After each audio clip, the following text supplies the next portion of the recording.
अस्सलामुअलैकुम नाजरीन, रमज़ान करीम की खुसूसी ट्रांसमिशन में समीना पाशा आपको खुश आमदीद कहती है। आज जिस मौजू पर हम गुफ्तगू करने जा रहे हैं वो है ख्वाब और इनकी हकीकत। अक्सर हम सुनते हैं कि ख्वाब जो हैं सच साबित हो गए या ख्वाब किसी एक मखसूस वक्त के जो हैं वो सच साबित हो जाते हैं। ख्वाबों की हकीकत क्या है, ये क्यों आते हैं, क्या ये कोई पैगाम या इशारा भी होते हैं और इनका मकसद क्या होता है? आइए इस हवाले से गुफ्तगू करते हैं। सरफराज शाह साहब हमारे साथ स्टूडियोज़ में मौजूद हैं, उनसे गुफ्तगू का आगाज़ करेंगे। अस्सलाम वालेकुम शाह साहब। वालेकुम अस्सलाम। शाह साहब, ये मेरी दिलचस्पी का मौजू है वैसे कि ख्वाब जो हैं क्यों आते हैं इंसान को, ये क्या होते हैं और क्या इनमें कोई इशारा या पैगाम भी पिन्हा होता है? बिस्मिल्लाहिर्रहमानिर्रहीम। ख्वाब असल में कई तरह के हैं।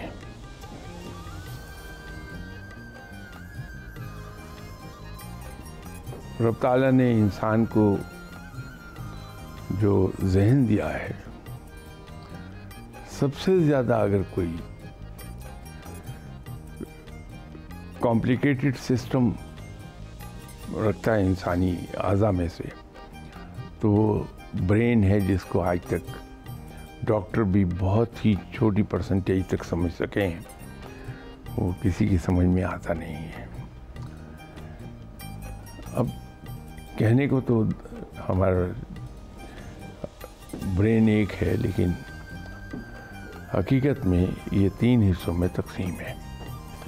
एक हमारा कॉन्शियस माइंड है, जिसको हम उर्दू में शऊर कहते हैं, और दूसरा सब कॉन्शियस माइंड है, वो उसको उर्दू में हम लाशऊर कहते हैं, और तीसरा अनकॉन्शियस माइंड है, उसको हम तातुश शऊर कहते हैं।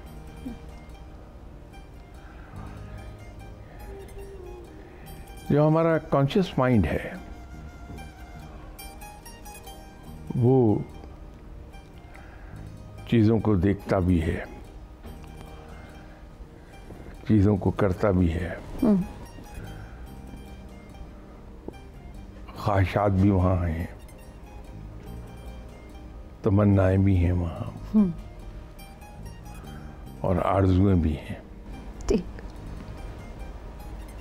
फिर वो बड़ी शिद्दत से मुतासिर भी होता है सक्सेस से और फेलियर से। सही। तो जोल्ट्स आती हैं।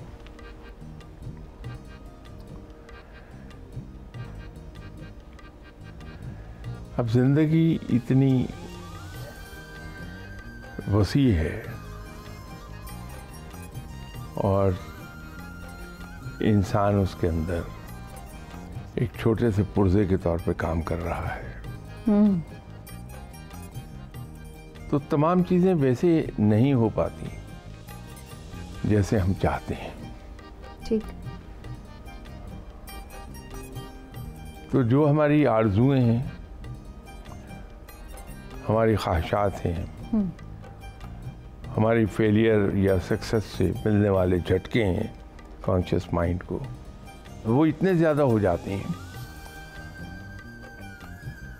कि अगर लाशऊर ख्वाब के ज़रिए से उन ख्वाहिशात को पूरा होता हुआ न दिखाए, वो जो बार बार फेलियर से झटके लग रहे हैं वो सक्सेस में ना दिखाए, तो इंसान पागल हो जाएगा। अच्छा, सही। तो ख्वाब जो हैं इनमें एक तो वो हैं जो हमें एक रिलीफ वेल्व या एक वेंट के तौर पे लाशऊर हमें वो ख्वाब दिखाता है। सही। तो उसमें हमारी नाआसूदा ख्वाहिशात पूरी होती हुई दिखाई देती हैं। ठीक है। जो फेलियर्स हैं वो हमें सक्सेस की सूरत में दिखाई देते हैं, तो हमें एक रिलीफ मिल जाता है। ठीक। तो एक ख्वाब तो वो है। ठीक है। फिर ख्वाब के बारे में ये डिटरमिन करना कि ये है क्या,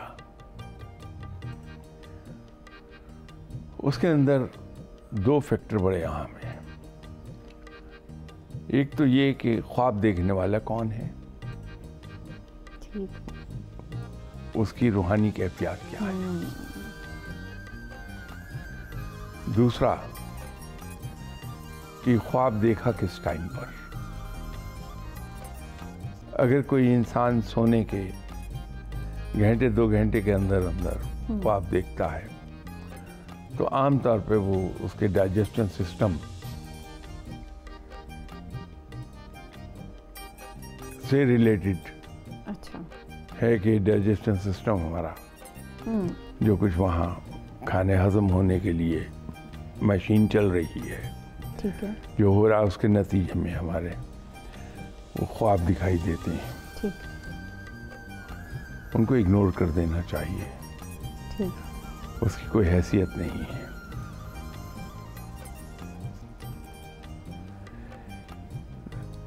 दूसरी टाइप वो ख्वाब है जो सोने के 2-3 घंटे के बाद दिखाई देते हैं। ये वो हैं जिसका मैंने अभी तज़किरा किया कि हमारा लाशऊर वो दिखा रहा है, तो जो नाआसूदा ख्वाहिशात हैं ठीक, वो उससे रिलेटेड है, जो रिलीफ के लिए आ रहे हैं। ठीक, और तीसरी चीज़ ये है कि सुबह फजर की नमाज से फ़ौरन पहले या फजर की नमाज पढ़कर हम सोए तो जो ख्वाब आते हैं वो अमूमी तौर पर, आम तौर पे वो इत्तलाई ख्वाब होते हैं कि उसके अंदर कभी डायरेक्टली चीज़ें दिखाई देती हैं हमें, तो हम ये कहते हैं कि वो ख्वाब मैंने देखा था अगले दिन पूरा हो गया, या वो जुज़वी तौर पे पूरा हो गया, ठीक, या इनडायरेक्टली दिखाया जा रहा होता है, तो उसकी ताबीर हमें बाद में समझ में आती है। तो ये दो चीज़ें बड़ी अहम होती हैं। तो जब भी ख्वाब आदमी देखे और या कोई आके सुनाए तो पहले ये दो चीज़ें देख लेनी चाहिए।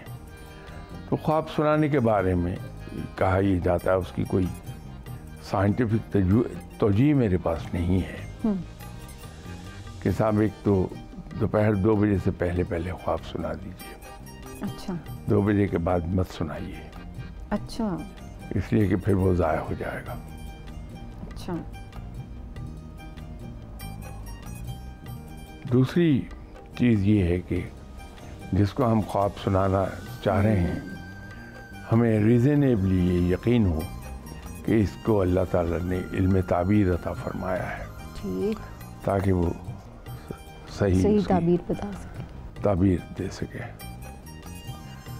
तो ये ख्वाबों की इस तरह से ये कैटेगरीज हैं। ठीक, और तो कोई मैसेजिंग है, इसका मतलब है ख्वाबों के थ्रू अल्लाह ताला कुछ आपको इसका मतलब है दिखा देता है कि ये।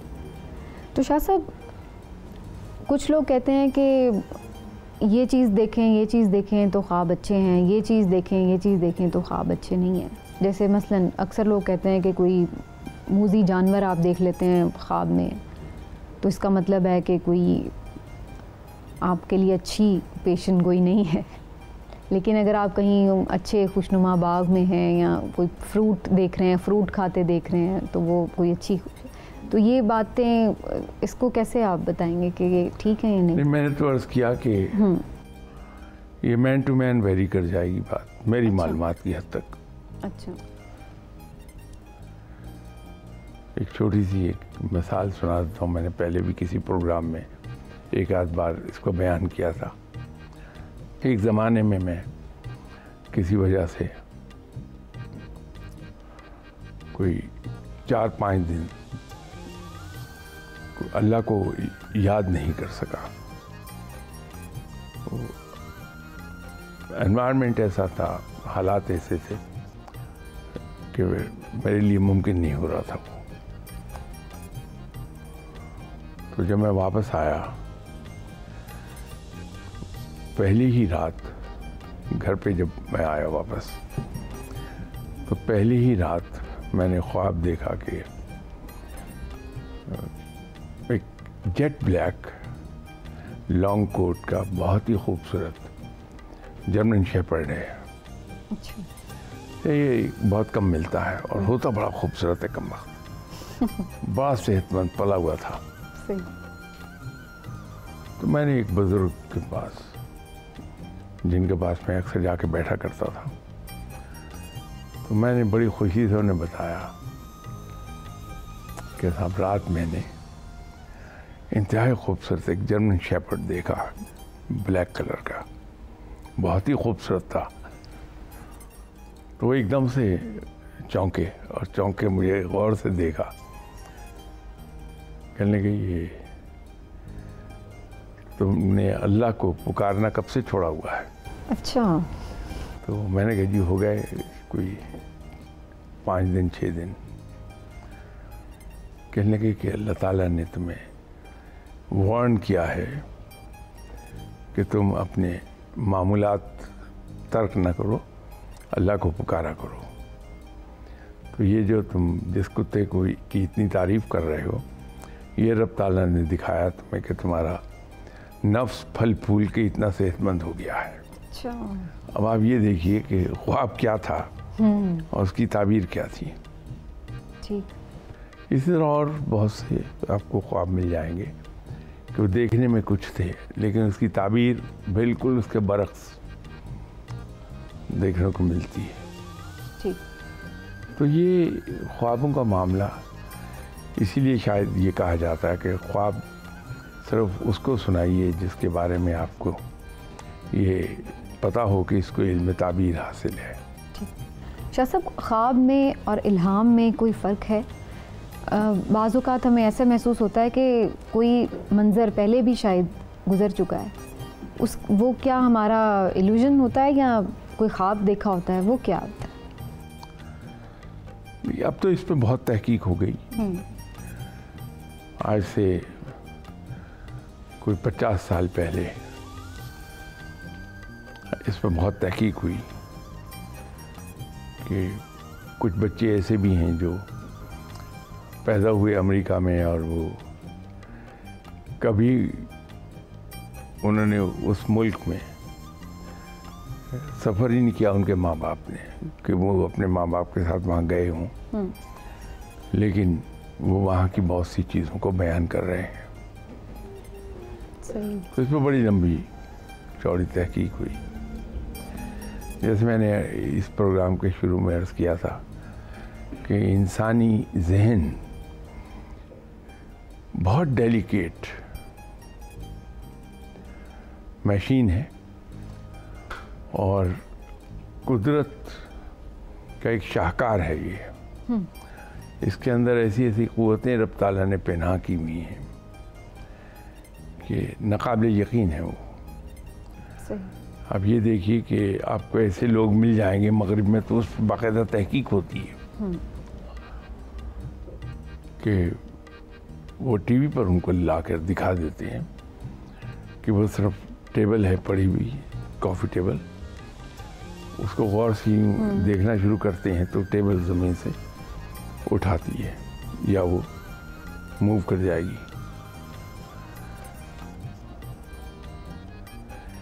अब उसको साइंस कंसंट्रेशन ऑफ माइंड की बात करती है कि ये कंसंट्रेशन पावर है माइंड की, जो अगर एक जगह पे मरकूज हो जाए तो उसके नतीजे में ये सब हो जाएगा।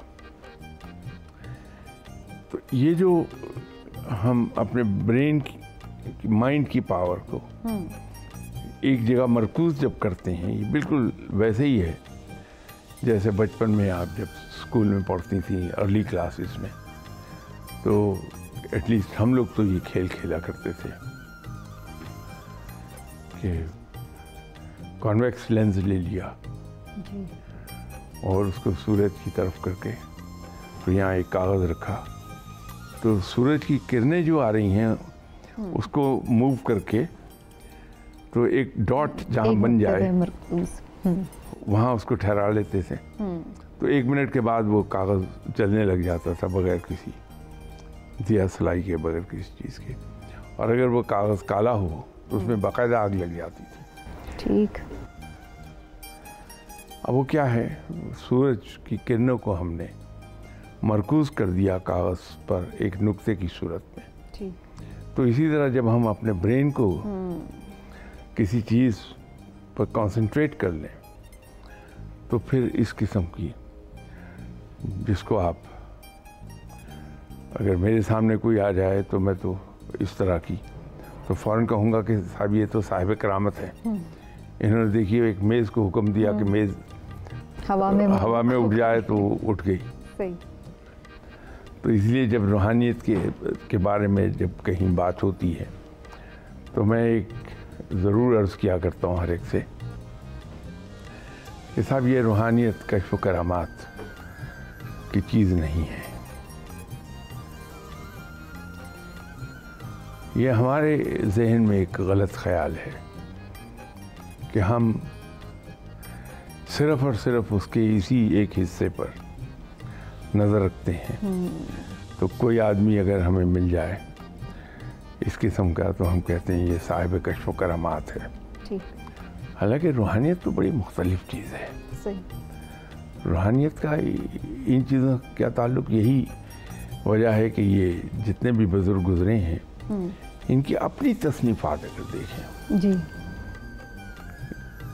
जो इनकी अपनी हैं वो सही उनकी तसनीफ़ात मिल जाएं सही हालत में तो आप देखेंगे कि उन्होंने कंडेम किया है इस एस्पेक्ट को। अच्छा। कश्फ करामात को शुक्रगुजार तो हैं कि रब ने वो उन पर करम किया, ये सब अता कर दिया, लेकिन उसको कंडेम करते हैं कि ये वो चीज़ें हैं जो आपको आपकी राह से हटा देंगी, ये डिस्ट्रैक्शंस हैं उनके नज़दीक। तो शाह साहब फिर इस्तिखारा क्या है? लोग कहते हैं कि ये बेसिकली अल्लाह की रज़ा या अल्लाह से एक तरह से हम उसका मशवरा, उसकी रज़ामंदी जान लेते हैं कि किस चीज़ में हमारे लिए बेहतरी है। तो ये भी ख्वाब के थ्रू ही फिर हमें पता चलता है। जी, उसमें यह है कि मुसलमान कोई भी मेजर डिसीजन करने से पहले रब ताला के हुज़ूर नफल नमाज पढ़ के और फिर इस्तिखारा की दुआ पढ़ के तो अल्लाह से गाइडेंस की रिक्वेस्ट करता है। तो फिर वो ख्वाब जो आता है अगर तो एक्सप्लिसिट है कि आपको किसी से मशवरे की ज़रूरत नहीं है तो आप खुद समझ जाएंगे। अगर एक्सप्लिसिट है तो बाज़ औक़ात आपको किसी दूसरे से मदद लेना पड़ जाती कि ये मैंने इस्तिखारा किया था, मैंने ये ख्वाब देखा है, तो इसका ज़रा मतलब बता दीजिए, तो उस ख्वाब के बारे में आपको बता देंगे। तो अल्लाह ताला से गाइडेंस की हम रिक्वेस्ट करते हैं कि मैं एक मेजर डिसीजन करने वाला हूँ, अपनी ज़िंदगी में एक बड़ा काम करने वाला हूँ, तो इस पर मुझे अल्लाह ताला से अर्ज़ करते हैं कि आप हमें इस पर गाइड कर दीजिए। बहुत शुक्रिया शाह साहब। वक्त ख़त्म हो गया प्रोग्राम का। नाज़रीन, आज के प्रोग्राम का वक्त ख़त्म हुआ, फिर इंशाल्लाह आपसे मुलाकात होगी। इजाज़त दीजिए, अल्लाह हाफ़िज़।